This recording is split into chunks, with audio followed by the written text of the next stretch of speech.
It was a small comment. Not aggressive, not dismissive, just confident. In a project update meeting, the senior leader summarised the situation. We're aligned. The client is comfortable. We're on track. One person shifted slightly in their chair. They had a different view, but they didn't speak. Nothing illegal happened. No one was silenced. No voice was raised. The meeting moved on. The decision that shaped what followed was subtle.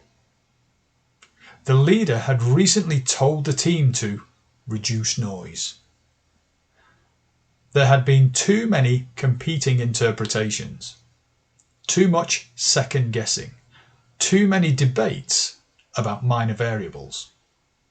The intention was focus. If alignment improved, delivery would improve. That was the logic. And it wasn't unreasonable. The belief underneath it was rarely examined. That once clarity is declared, uncertainty becomes unnecessary. That alignment once stated is alignment in fact. That if someone disagrees meaningfully, they will interrupt. At first, nothing seemed different. Meetings were smoother, fewer tangents, more decisive language. Updates were crisp. People used phrases like "as agreed" and "as discussed." The atmosphere felt professional. Then behaviour shifted. Not loudly, quietly. People began scanning the room before speaking. They measured whether a point would extend the meeting. They assessed whether disagreement would look like friction. If the leader summarised decisively, few corrected it. Not because the summary was wrong, because it was final. Over time, something subtle changed in tone. Questions became clarifications, not challenges. Concerns became suggestions, not objections. Disagreement moved into private messages. Then it moved nowhere at all. The first signal was almost flattering.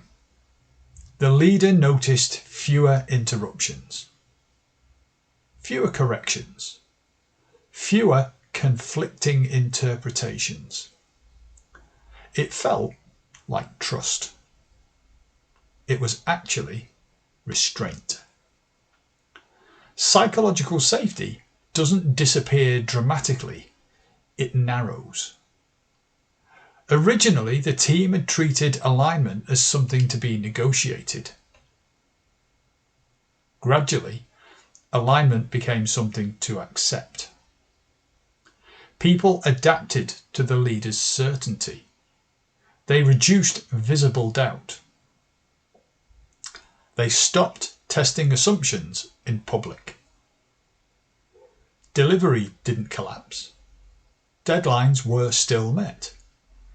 But early warnings surfaced later. Small misalignments compounded quietly. By the time a major strategic misstep occurred, a proposal built on an inaccurate assumption, a client expectation misread, the gap was no longer minor. When asked why no one had corrected the earlier summary, the answers were careful. We assumed it was settled. It didn't seem worth reopening. We thought you had more context. No one felt unsafe, but fewer people felt responsible for friction. The original intent had been focus. Over time, focus hardened into finality. The system shifted from open interpretation to leader-anchored meaning, from shared correction to quiet compliance. No policy changed. No value was rewritten. But the cost of visible disagreement increased slightly, and that was enough. By the time the leader noticed that meetings felt calm but thin, it was difficult to identify when that shift began. Silence rarely arrives all at once. It accumulates. Nothing here was accidental, but very little was deliberate.